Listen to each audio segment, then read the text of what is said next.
Welcome to the Qualcomm mainlining BOF.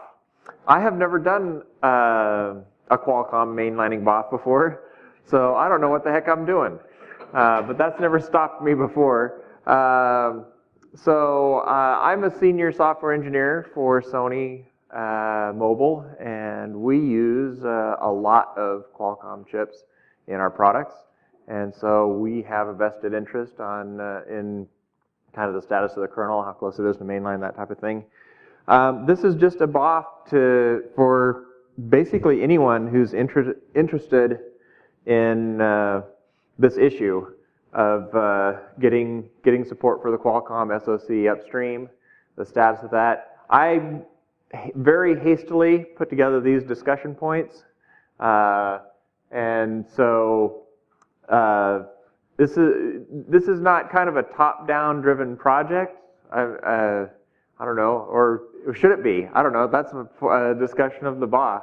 What I thought we should do is maybe just go around really quickly. I think we have enough people that if we just go really quickly, give your name, company, area of interest, just kind of introduce ourselves. I think a lot of us have maybe met on the mailing list, if that counts as meeting. And there's an IRC channel, but we should talk about all that stuff. So my name is Tim Bird. I'm at Sony Mobile, and my area of interest recently, I did a little bit of work with NFC and ran into, well, we can talk about it was terrible. Linux, anyway, we'll talk about that later. Not during the introduction. Save your commentary for later. NFC and USB is what I've been focused on recently. So, okay. So, want to start over here? My name is Suren. I work for Samsung Semiconductor. Okay. These days I'm working on the Linux kernel on ARM64 package. Okay. So I'm Josh Cartwright. I work at Qualcomm. I'm on the upstream team. It's fairly newly formed.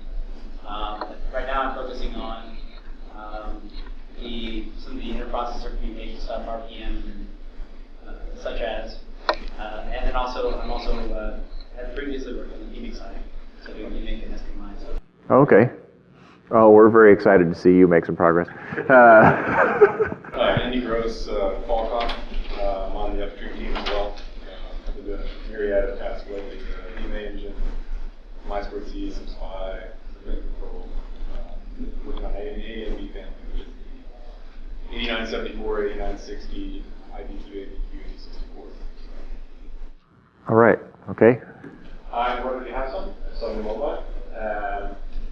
My area of interest would overlap somewhat with Tim's USB. I've been doing a lot of security, a lot of boost upgrades on the Sony Mobile platform, both Qualcomm and the much earlier ones.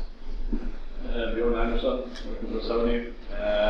Been involved in bringing up vendor integrations and quality stuff since we started with Jamboree in 2009. Always suffered from the huge churn. So I joined this project and made this project up on our side and started working on various stuff. I got the pin control driver for 8974 accepted. I added 8064 recently for APQ side.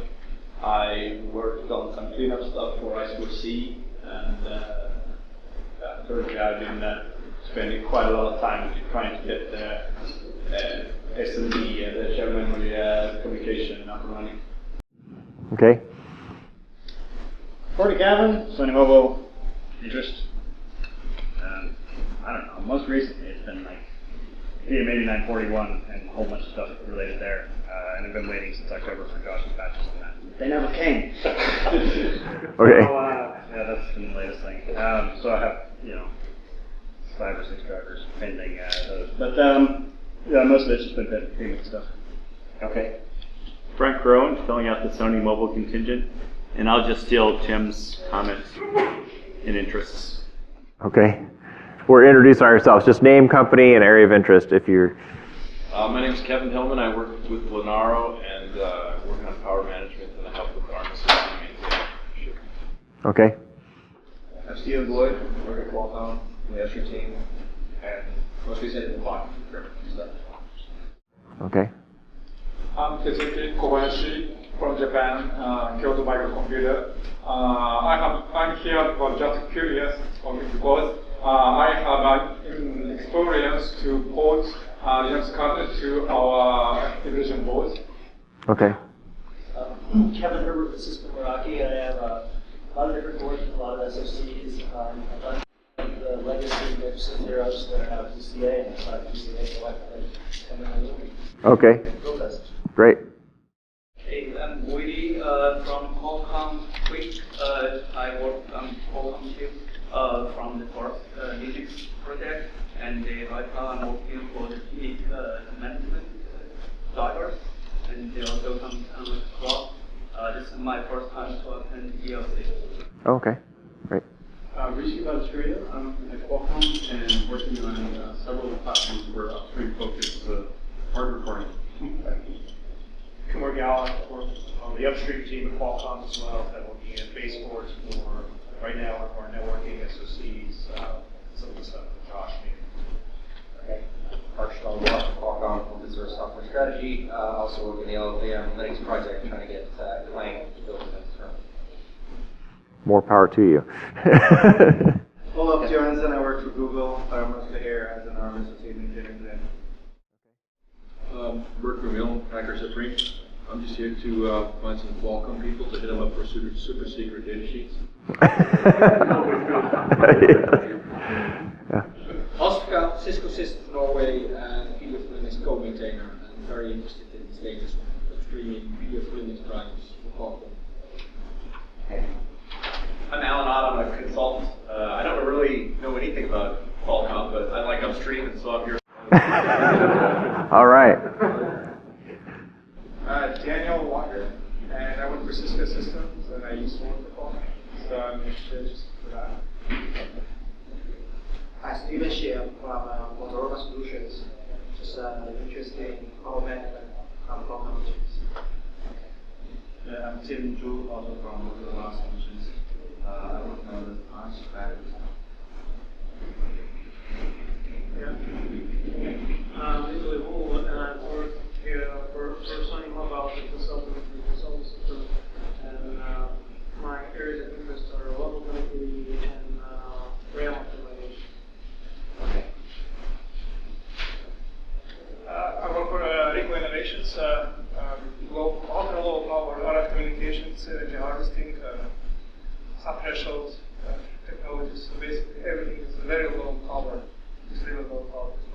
We can do it all. Okay. I'm here because I look for. Matthew left, I think the upstream team at Qualcomm. Yeah, I'm including myself. I've got another 4 people that are also working on upstream that went out here from other parts of the world. And also joined Monaro and those guys are So my question is, you're kind of our fearless leader, so what are you doing back there? I'm feeling well. Oh, really? Come up front because I think in the, there's a bunch of stuff I can talk to in the local points. Yeah, yeah, I think you should come up on actually. So as soon as we finish the introductions. Yeah, Mike took that from Monaro. I'm maintaining the common block framework, and I'm here with free Wi-Fi. As good a reason as any. I'm Sean Jennings from a company called Card Access in Salt Lake City, Utah. We've worked extensively with QCA processors, radio chips, and do modular certifications for Qualcomm Veros. So. Okay. So I'm Jules Roy from the NARA. We work with Matt. I guess I'm here to find out if he's going to sign us up. Okay. I'm Alan Bennett from Monaro as well. I'm focused on test and verification framework, a lot of. Okay. Are you really going around? Yes. Going around the entire room, and you sat in the perfect place. I'm Greg Hayes, I do kernel work. I'm here to heckle. All right. And don't think we don't appreciate it. So this is. Oh, really? There's a line. Oh, check that out. Okay. What do you got? Like must be a fisheye or something on there. Okay. So this is really informal. I don't really have a plan, but I thought it would be good. I knew there was going to be a bunch of Qualcomm people here and a bunch of Sony people here, and I was hoping that other people would be interested as well. So I'm very grateful for anyone else who's come in and joined us. Just want to talk about what is the current status, kind of where we're at. I think we've made some pretty good progress. What is the focus of efforts by different groups? And we captured some of that just by the introductions. But talk about our current mechanisms, what we're doing now to communicate with each other. I know that there are, maybe talk about processes. I know that there's, how can I say this delicately? There's some kind of odd ways that patches can or can't flow within the Qualcomm umbrella. So maybe you can address that. And talk about staffing. By staffing, I don't mean, well, I mean, you know, there's Lenaro, there's different, there's Qualcomm and Quick, and then there are client mobile phone vendors, and so some of them are represented in the room, but there are others as well. And as much as we can build up a community of participants, I think that's great. So I don't know, do you want to say anything about? Yeah, I can say a few words. So, as I mentioned, the groups we have working on it, we've got about roughly 8 people that have started doing upstreaming. And we're focused on, there's 2 families of SoCs. The A family, which includes 8064 and some older chips, and then B family, which is 8074 and then beyond. We've been kind of jumping around between the 2 families, and those that are participating see us doing that, and it's slowing down by jumping between the 2, but I think we're starting to get some traction there. So roughly we have 4 SoCs in each of those families that we're trying to get upstream. As of 3.16, we should have most of the base stuff: clock framework, DMA engine, the 5/6 stuff, the little drivers like that. So did regulators get in or not? It's one of the big challenges that we have in our SoC architecture. To turn on a voltage, you need a 8,000 line stack in place and working just to turn the voltage on for some of the drivers. Getting that upstream is challenging. It's definitely not going to go as is. Probably all of it should not go, so we kind of have to tear it apart, get the minimum we need to turn on the voltages and leave everything else behind. And that's a big task, and that's been one of our biggest blocking areas. Is that because it's dependent on the PMIC, or? Well, it's... No, it's depending on the RPM. Oh, okay. Yes, we are normally not allowed to access the regulators directly, so we have a driver running that we can use to talk to the PMIC and able to disable regulators, and every operation is returning the access. So you have to relay all those operations on RPM. And a really good thing about this part of the switch to 8064 is that it's so much easier there. It still needs an RPM driver, but that's it. On the 974 we need SMN, SMP, RPM, and then a regulator driver. What's RPM? Yeah, so for those that don't know, there's an M3 microcontroller that's controlling all the power management, well, power rail stuff, and a lot of the clocks as well. So it's got its own software doing that stuff, and all communication to voltage regulators has to go through there. In the first generation, it was basically direct register access that you had to it, and so that's a lot simpler. In the current generation, the B family, it's a shared memory interface. That's the 8,000 line stack of shared memory interface to be able to talk to it. So is that the SMD? That's SMD. Okay. It's called SMD. SMN. Shared memory, something. Yeah. Shared memory driver.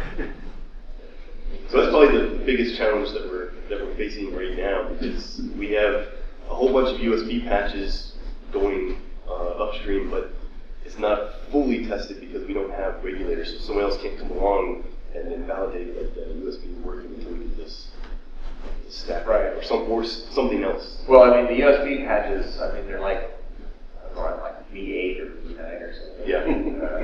Which USB patches are these? I think you were copied. I know.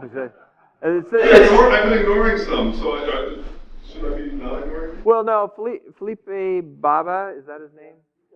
See, he's got it under control. Well, he's It's for the USB. It's a chip idea USB controller with a Synopsys PHY. It's not a host. Well, no, not at the moment. But I thought I saw some host patches. There's host patches as well. So we've got USB 3 host that's been going up as well as the USB 2 gadget. Okay. Because the host ones I have to pay that. Okay. All right. Okay. Yes. Please. Help me if they're ready to go. I'll take them. Okay. Yeah, I mean, Philippe asked me for a signed off by today that I just sent when I was sitting in the last session. So. No, that wasn't to you. That was to the person who originally posted the patches. That was to Ivan? Yeah, because he didn't put his sign off on. He didn't. Well, I thought it was. I don't know. Because your sign off was on there. Well, that's what I thought. I thought, isn't it right there? But I thought, it can't hurt to just send one. So I don't know. The state of confusion. That's how I submit patches. Anyway, so that's a good question for Greg. Okay, so Greg, what's the policy of accepting? And maybe I shouldn't draw your attention to this. But what's the policy for accepting like a USB patch when like the regular support is not upstream yet? If it doesn't break the bill and doesn't hurt anybody else, I'll take it. Okay. It's a listen to Greg. Well, the problem, right, is because otherwise you have these pretty tough dependencies. Yeah, right? we got a crazy dependency. We're delaying these by release because. Yeah, otherwise you basically end up serializing. It's fine to go in, but make sure the regulator stuff goes in, because especially our platforms in general, Qualcomm has not been so active, but there are other vendors who have been active for years, doing exactly this: upstreaming drivers, upstreaming drivers, upstreaming drivers. Well, there's all these pieces that are missing to actually use the kernel. Make sure it all goes in. And so we cross our heart and hope to die that we're working on the regulators. We've been throwing around ideas about how to make this easily accessible before it's upstream to people, so that whoever is playing with it can do it. But we haven't come up with the. And I mean, one thing we talked about, we talked about it, and then we either get yanked on something else a little bit. Is just, do we put some of that stuff, like the SMD stack, all that, into like staging, so that so. Yes, that's right. Well, what about a Git tree somewhere? I mean, that we kind of agree on. I don't know. Yeah, to break it out and send it. How do you break up the pieces and send it out? No, but I mean, actually staging. I've been talking to some people who haven't converted their drivers to registry yet. They're all platform stuff. Put them in staging now. Yeah, but the problem with SMD, all that stuff, is that it's quite far from what I see that you can actually get into the mainline. So I agree. So that was kind of one of the reasons we I'd want to be able to pass the first part. We can start doing that. And then, for you who don't know it, I have some internal issues with our Gary maintainers. I gave up and pushed all my stuff to GitHub. And I got some really good feedback from some of you on that, because it was really easy to share just pointers to what we actually work on. Yes. Because to get things working, we quickly ported the RPM and the regulator stuff here, and then we started the mainlining. So that has been working good for us, but I've been working with our legal team regarding this for 2 years now or something. So it was very easy to get that final okay to do this. I have one question. When we do this upstreaming, I think inside Qualcomm we do without modem, right? And we do header. Is that what Sony is trying to do as well? Okay, do we want to bring up the modem and all this power management thing? Because for the regulator, I'm the lead on that. Okay. We can use the bus directly talk to the PMIC. We already have the driver. Using RPM is because most of the regulators are shared. That's the reason we have that shared resource manager. Otherwise, we can directly, if we just bring the Linux up on app side, we can directly talk to the bus to the PMIC. But we lack a lot of power management feature. Right? No, that was exactly my idea from the beginning. I needed power to the touch driver or something, because we wanted to try out the Synaptics patches that was in the main list. And so I just hacked up the regulator driver, just talked directly to the PMIC. Yeah. And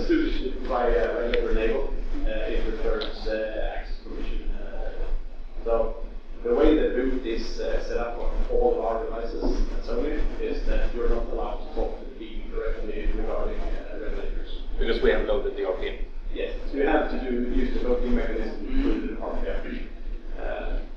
So that's something I think finally turn on. Okay, once the product is released, okay, you have some. The problem is that we have it like that on our development boards as well.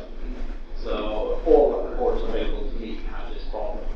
I'm not sure how it is in the Dragon board, for example. Yeah. Yeah. Okay. Is it? But I would also need very close to the actual hardware to run it on, otherwise it's a bit difficult for people to actually run it on the phone. Because in theory you can run this on our phones available if you have an unlocked one. Yeah. But the final goal is also want to have the full Qualcomm stack, including more than 2 boards, right? Yes. That's what we want. Well, then we definitely need RPM. Our goal isn't that it's going to be a phone that will run for a day. Our goal is that we want to get enough code in the mainline so that when we do development of new drivers, we want to be able to contribute those. When we find issues in the Qualcomm implementation, we want a way or a place to communicate those changes, and we want to be able to help. We want to be able to drive the Qualcomm architecture in our needs. And today we don't have that because we sit on a service-specific release branch or a release branch or some sort of internal development branch of a 3.4 kernel. So this is the way for us to get out of our maintenance troubles. So in that end, well, we definitely want to be able to at least boot it on the pocket. Currently with my SMD stuff, I can boot the Wi-Fi core and start talking to it. Then it says no. But it says no in a controlled way. So we are getting there with communication. We are getting there with a number of the other things. So regarding RPM, I have a working driver for 8064 and 8960 that works for me. I have a very improved regulator driver on top of that. Josh posted his patches, and I had from my work had on his comments, and we concluded that we're going to have a chat after his presentation regarding how we want to take that forward. But it's getting there. There's so for our family, I'm not sure if we will finish it in time for 316, but we're definitely getting there. We have code on the table. That's what we do. When do we expect the 316 version? We're at RC3 now. It doesn't really matter when the merge window is open, the code should be in RC3. Well, that's true. It should probably be in. It should be in next now. If it, well, that was awesome, but by RC7 or so. RC7. No. And for it to be useful, we actually be not only long end driver, we need something useful, like a regulator driver. I'm going to say what I've been telling a lot of people a lot of times. Don't focus on releases. Just focus on development. Post the patches when they're ready, and it will go in whatever release around the clock. Don't hold up development because we're not ready. So what's I'm interested in what you were saying here. What's preventing the upstreaming of these drivers without RPM altogether? So for those of us who have these boards but are mainly concerned about the upstream core and the drivers, we want to do it with maybe testing the power management pieces. Can we have, if there's no, I don't understand RPM, but if there's no firmware on this M3, presumably you can directly access these registers, right? They're memory mapped. No, there is firmware running on it. The register access, I don't have it's actually an IEC or something. It's more of some sort of IEC. That's way from the service. But if there's no, if I have a Dragon board, I don't know what's running on the M3, but if I just get a Dragon board, do I already have that firmware running? It would be known by the bootstrap. Yeah. So you definitely need a driver for it. The way we actually do this is, for example, we have worked with Rob Clark, who is working with display stuff, and we just send him a link to all my code and he puts pieces needed. So that seems to have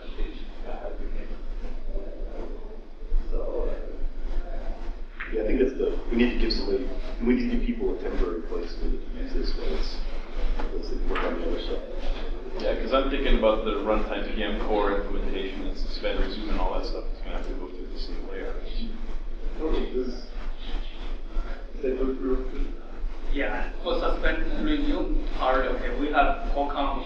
When we get to suspend, and we expect that RPM, which has a sleep, this part in management, right? If you have the power key press or some incoming call, is that processor wake up first, and then it wake up the index or wake up the modem. So we need that RPM processor. Yeah. That's the architecture behind. So to be able to go to sleep, we need regulators and we need some support blocks. Both of those are exposed as resources of RPM. The driver available, the driver stack available at Coca-Cola is exposing regulators in two modes. One is the active mode and one is the sleep mode. And you can just tell the RPM that, hey, go to sleep, and it switch all for example, regulators to the sleep mode context. There is so much code, so I'm not sure if that's actually used or if it's just there for it's nice infrastructure. But yeah, there are some concerns there on my side regarding all these operations are done with interrupt disabled in the Aurora 3. And I don't think we want to do that because some of those operations probably very slow. And I was happy when you said that I wouldn't need any of that. So I hope we can make a much cleaner implementation than the one we have for our third. But with regulators and clocks, we should be able to go to sleep at least. After that, we need support for the MPM, which is a component that is the interruption of the sleep mode that's supposed to wake up the system again. It's not clear what MPM stands for. There's three different interpretations in modem Yeah, that's one of them on my list, but it's not going on. It's also present in the APQs, which do not come with the modem. Yeah, and there's even the NSF power man. Yes, also in the APQs. So, yeah, but I think if we can get the LPM in place and regulators, then we can at least run. We can at least write a lot more drivers. And we can start looking at other things. I have a question to Matt. Let's suppose that part of the stuff gets mainlined, and then someone comes up with an alternative implementation for SMP, for instance. Yeah. That gets accepted in the mainline too. What happens next? Probably what happened with Kernel. Yeah, I think one's going to be rejected by whoever the mediator is, by the first person who got in there. Hopefully we avoid that problem by working together. We try to, some mobile guys are the most active, so we try to work closely with them to not duplicate effort. If somebody is going to do that, please tell me so we can coordinate. Maybe there were some hobbyists doing that. Yeah, it could be. To me it sounds more like a question of mindset rather than a question of whether it will be interesting. Because, I mean, worst case, Aurora can put a Git tree, not on Git kernel or not in the GitHub, and then push the stuff in there, and this stuff never gets accepted, and then Aurora says, well, you know, this is our main line. And this will, I mean, just the same way as it happens with the code Aurora Git now. So it's a question of mindset, in my opinion. Well, I've got a wiki page that lists all of the things that we're working on, and who's doing it, including the other guys, Qualcomm throughout the world, and things I know that some global guys are doing. So, but we need to find a place to host that, so we can all publish it and see it. And you're welcome to share information. Yeah, it's not. I just have no mechanism to do so. Right now, I can offer the full backing of the Linux Foundation at elinux.org. Yes. Yeah, so there's elinux.org is kind of I don't want to call it the garbage can of, but it's a freely open resource. So there's nothing, we can use it for whatever helps embedded Linux. So if this is helpful, then that's an easy place to put stuff. And the same question is for this RPM, if I have the acronym, whatever the M3 firmware is. Obviously, Qualcomm's not the only one using an M3 or some microprocessor to gate clocks and to cut interconnects and to do regulators. And so there's a lot of people doing this, but nobody's really talking about it. So we're going to reach a point where we're going to need to come, the kernel's going to want to have a interface for this type of thing for offloading PM operations. And we've been trying, in Lenara, we've been trying to get member companies to talk about it, and we know everybody's doing it, but nobody wants to talk about it. So we're going to get to a point where there's going to be multiple implementations because everybody wants to not keep it hush-hush, and some of them are going to go away, and some are going to get merged. And, but it would definitely, so it's going to be this first mover thing. Whoever's going to do this first is going to have the advantage of kind of helping define that API. And, but the thing there is that when I started looking at this, there was a regulators on my board. I had a lot of voices telling me that you should use ARP message. Yeah. Because ARP message and remote clock is the way you talk about it to use. The problem is that we already have maybe a billion devices out there whose fees a certain protocol. That's not compatible with ARP message. So if we add the specifics to be able to talk to those existing subsystems out there, there is quite little stuff left, and that fits into, for example, the regulated framework very nicely, or not framework. Well, it's so little stuff left there, so it is still specific to the quality implementation of this. So, a serious question on this topic. There might be 1 billion devices out there. How many of them do you think will ever have the interest in running a new mainline kernel? The devices we sold 2 years ago will just today boot the mainline kernel based on the version 1. It's really blocks with fixable stuff. With the extreme cost of keeping software and the release upgrades available for those new devices. We are working with that company, not always doing our part of giving the community people less upgrades. However, let's say that they really interested in doing this work. So I definitely think that if we take this close enough, that there will be people who are interested in taking mainline, adding the parts, and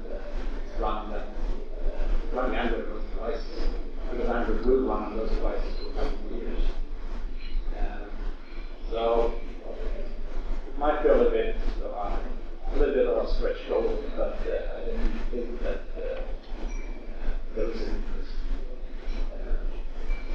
But for us, the entire family aim, being 100 devices we sold last year, is there will be no new products then. There will be no new products this year that will be running because it's already fixed to be with 4 or with 10. That is the same us current what we have. But yeah, down the road, I don't see an interest for it. First, if you can take it close enough for that interest to be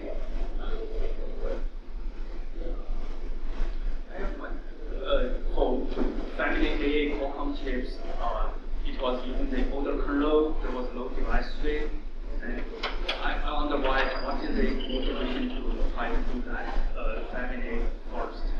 I would prefer for us, right? It's a newer chip with a new kernel and user device space. We have new driver. We written some of the drivers to comply with the latest kernel. Why don't we just start from this direction, and then if really customers want to backport that to older kernel for your existing launched product, and then we can backport that. Yeah, that was the original. Family doesn't like a good. That was the original goal for getting 87 or 874 support in. Then, if we had time to do that, Yeah, that came from Qualcomm. A customer protocol. Additionally, there has been a cutoff point. I don't know if you've noticed the new qcom. Mock imaging is now dead. No longer works for anything. It's dead just if you want to fix that, if you want to go back and fix that, yes. If our customers want to go back and fix that, yeah, you know, have fun. But yeah, there's not going to be any support. Previous family names. 70/30 and those stuff. That would be, then you have mock qcom for everything. That's where basically the Amber CPU is the main core, and also that's 8660 or 8860 and 4. And then you have So, well, I'm the only mic in the room. It's super loud. Sorry. So, are we interested in the? What's the other one you guys are doing? No, the 8064. The 8064. Yeah, the 8064. Is that meant for us, or do we care? Yeah, we're not going to sell anything, right? However, we have a large user base of devices based on that platform. So if there was a third community, the XDA developers basically might be interested. Which is also an interesting thing, because if you get the building blocks for people to start working with this, we have a wide range of developers internally, so it will suddenly have hardware on their desk that they can run mainline on. And we have hobbyists that have hardware that they can work on. So getting the last pieces of infrastructure in place will allow us to meet more people.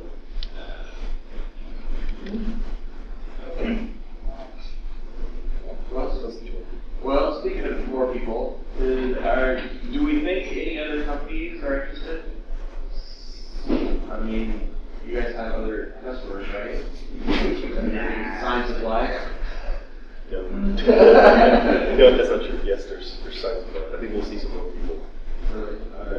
Just on a mailing list or IRC or? Hopefully both. At least the mailing list. I never know how much to follow which one. You know, so I'm a traditionalist. IRC, you know, the conversations evaporate. I don't know if there's an archive or somewhere. Maybe that's intentional that it's not archived. Actually, Qualcomm wants to click it. Oh, actually, so never mind. You want me to turn it off for a minute, Matt? We can pause the video.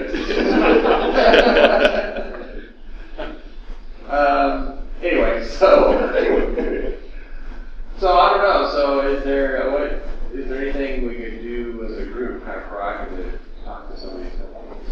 Like I talked to some HTC engineers, and they didn't express, they were not in the mobile phone division. They didn't express high hopes that the groups in Taiwan would be very interesting aspect. Maybe, you know, different. I think it's a bit difficult because I mean, what we have at the level isn't the guys who make the products at least anymore. Right.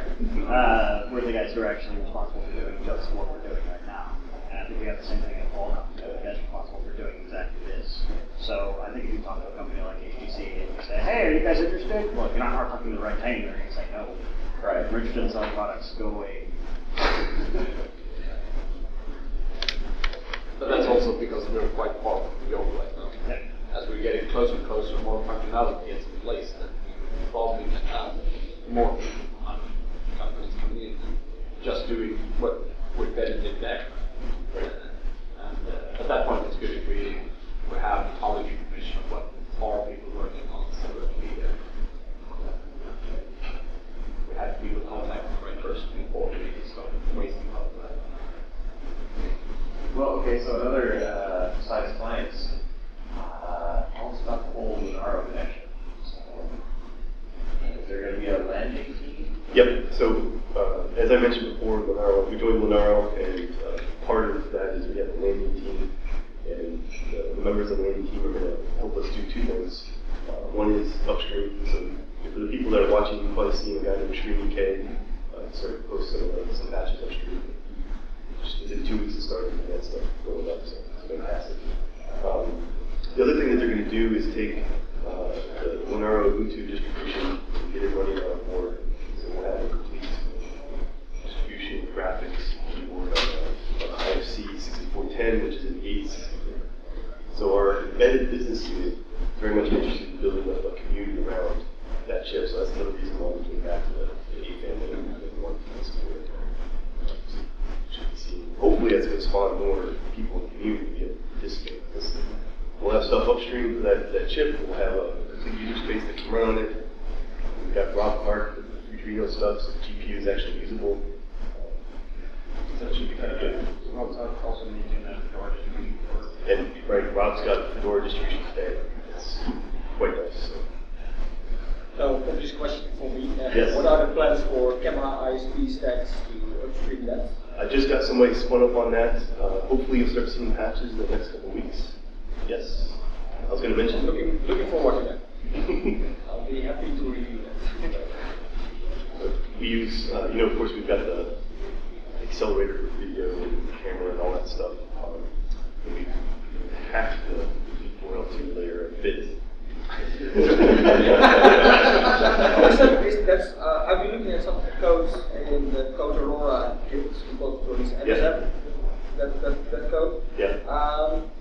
Well, actually, I'm sure there are issues to be discussed there, but I was pleasantly surprised. You are all the latest frameworks, that you've worked on any frameworks, and most of them are all used. And I've seen way worse code. That's very good to hear, because this is one of the areas I'm worried about. But that's good to hear.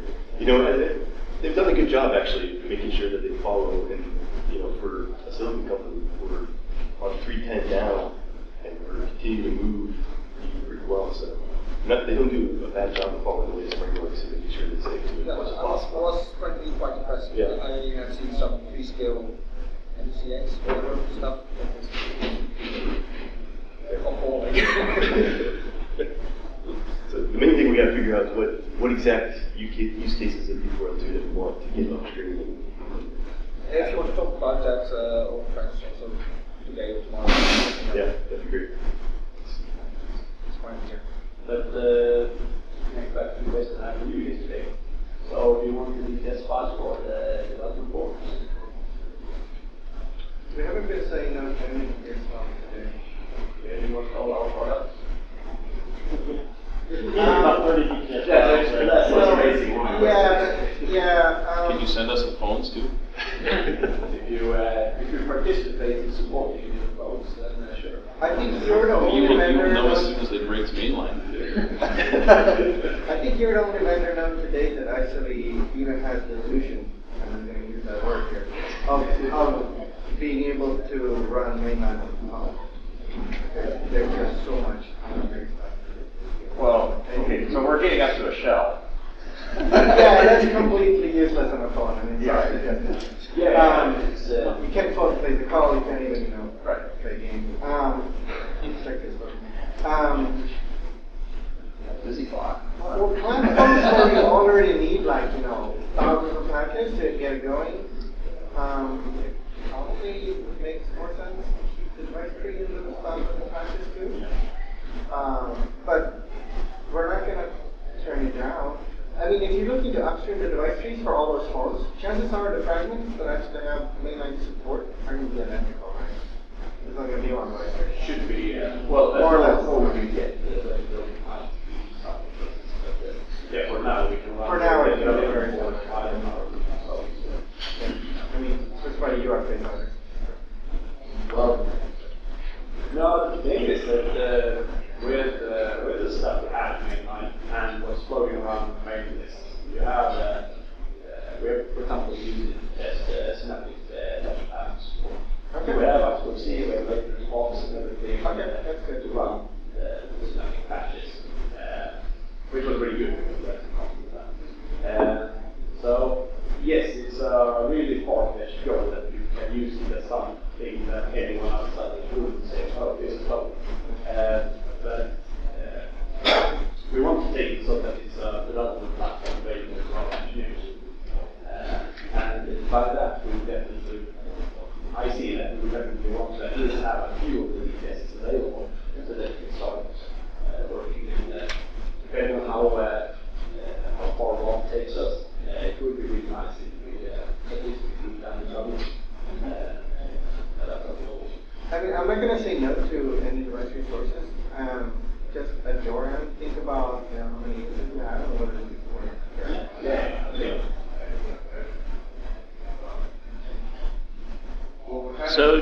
One quick comment. That DTS looks an awful lot like a Dragon board, development board DTS. I'm developing exclusively on a Dragon board, not on a phone. And I'm just taking Bjorn's DTSs for the product phone and just slapping it on top of my Dragon DTS, and it's working great. Yeah. So it's not that esoteric, that weird, really. Yeah. So we're almost out of time here, but are there any other processes that's worth talking about? Things that can improve, or I would like to point out that I'm grateful for whenever anyone posts work in progress patches to the MSM specific mechanism. so even if stuff is not really upstreamable, you get to see the in progress stuff. Yeah, I've got when we review that more actually, we have a few more people that are working on the things I mentioned. I'm going to have them. Part of it is if you can't accept patches, you don't email us code to our quick comment. Yeah, and even code over it's a one-way street. You only go out. So we're going to have some of these guys post the early patches down. You can pull from maintenance, right? Yeah. It's just got to be part of that. Yeah, but that's the same thing with us. Whenever you post a patch in the mail list, that's good for our development. Yep, we put it into our Game 3 and then start using it and testing it. So I think we're going to do that more. A couple other things to mention for process stuff. We have an integration branch for the A-family that we're hosting. Is that on code? yeah, it's on code. So because we got so much in progress, it actually moved forward to be a whole collection of patches. So for those that are in the gaps there, and I think we'll do the same thing with the B-family, and I'll have the Lenaro guys do that for us. So they'll keep the patches there posted on the mailing list, and looking like they're really close, maybe 95% of the way going in, and they'll pull it into an integration tree. So we have all over the place. Okay, well, I think lunch is calling. Continue to have conversations and stuff. I had a third slide. Spent a lot of time on this presentation. This is how we template. It's Oh yeah. So this is not the template. My manager shared with me. It is not. I got the official Sony template. It was so boring that I had to go make my own. I made this myself. Well, the official Sony template that has the default at the bottom where you insert the how secret it is. Yeah, confidential. Yeah. All Sony documents are confidential no matter what. It's confidential, but you're typing it. I understand. Thanks for your time, but keep it a secret.